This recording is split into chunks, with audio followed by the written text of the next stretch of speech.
श्री शुक उवाच। श्रील सुखदेव गोस्वामी कहते हैं, अथ जब श्री कृष्ण रास क्रीड़ा के लिए उद्यत हुए, तभी अर्थात प्रदोष काल में, सायं के समय, महाककुत्कायः, जिसका शरीर और ककुत दोनों बहुत बड़े हैं। ककुत का अर्थ होता है पीठ के अग्र भाग पर, कंधे पर एक शिखा, मांस शिखा होती है, उसको भोजपुरी में क्या कहते हैं, डील है, डील कहते हैं। सांड के पीठ के आगे कंधे पर रहता है, बहुत बड़ा।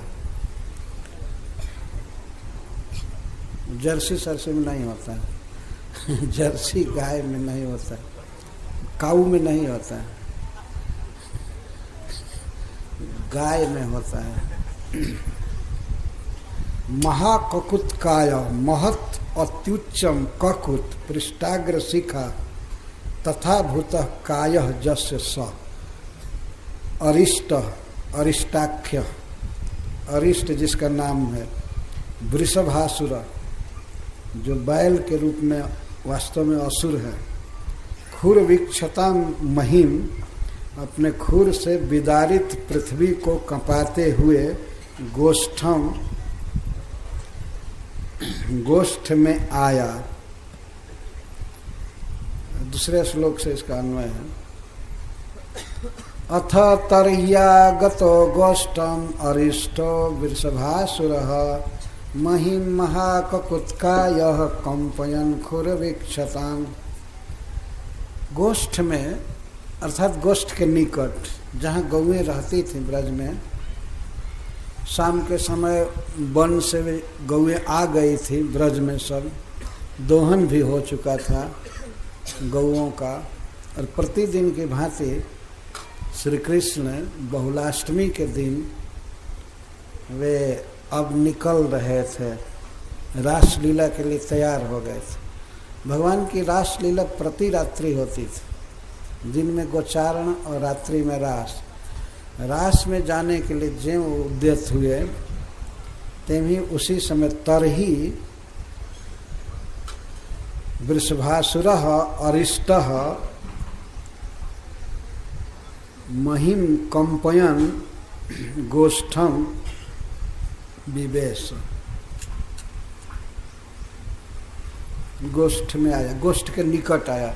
श्रीपाद सनातन गोस्वामी जी अर्थ करते हैं, गौएं जहाँ बैठी थी या खड़ी थी, गुदोहन समाप्त हो चुका था, तो वहाँ पर नहीं गया। वृषभासुर जो बहुत बड़ा सांड है, उसकी कल्पना हम लोग नहीं कर सकते हैं। हम लोग बड़े बड़े सांड देखे हैं, लेकिन वो सांड है कुछ और ही था, वास्तव में असुर था, कंस का हितैषी, और कृष्ण को मारने के लिए ब्रज में गया था, ब्रजवासियों को भी मारने के लिए। बैल का रूप क्यों धारण किया? हरिसूरी जी कहते हैं कि ये जो कृष्ण नाम का लड़का है, ये गोपाल है, गौओं का पालन करता है। तो दूसरा दूसरा रूप बना करके जो लोग गए वो मारे गए। मैं गौ का रूप धारण करके जाऊंगा तो हमारा पालन करेंगे, और पालन करने में ही हम मार डालेंगे। तो गौ का रूप धारण करके गया, बैल का रूप। तो उसका वर्णन सुखदेव गोस्वामी कर रहे हैं, महाककुत्कायः, उसके कायः शरीर में महाककुत था, जिसका वर्णन सुखदेव गोस्वामी करते हैं, कोई विशाल पर्वत शिखर के समान डील था उसका, उसमें कभी कभी बादल आश्रय लेते थे। मेघ है, पर्वत शिखर में देखा जाता है कि आश्रित हैं, इतना ऊंचा डील था कि उसमें मेघ आश्रय लेते थे। इस तरह से वृषभासुर गए गोष्ठम। रंभमाण खरतरम पदा च विलिखन महिम उद्यम्य पुच्छम बप्राणी विषाणा ग्रेण चोद्धरम।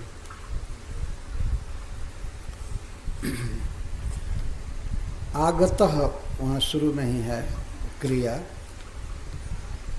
वृषभासुर कैसा था इसका वर्णन किए, क्या कर रहा था, किस रूप में ब्रज में आया। खरतरम रंभमाण, अत्यंत निष्ठुर, जथा भवति तथा रंभमाणम, हकड़ रहा था। वृषभ जाति शब्द, रंभमाण रंभ का अर्थ है हकड़ना। साधारण बैल भी हकड़ते हैं, हकड़ना भोजपुरी शब्द है, पता नहीं इधर क्या कहते हैं। बैल जब एक सांड जब दूसरे सांड से लड़ने के लिए बोली बोलते हैं तो उसको रंभमाण कहते हैं। रंभ क्या इधर कहते हैं उत्तर भारत में आए, हुंकार। अच्छा, भोजपुरी उससे ज़्यादा उत्कृष्ट है वास्तव में। हुंकार में, हुंकार के साथ साथ वो उनका पोस्चर लड़ने का ऐसे होता है लड़ने का, और पैर से, अगले पैर से पृथ्वी को खोदना, ये स्वभाव होता है बैल का। ये तो असुर ही था, बैल का नाटक कर रहा था, विशाल शरीर। एक बार में जो मिट्टी खोदता था तो ये जैसी मशीन भी नहीं खोद सकती, इतना खोद रहा था। बड़ा भारी शरीर था और हकड़ रहा था, हुंकार कर रहा था।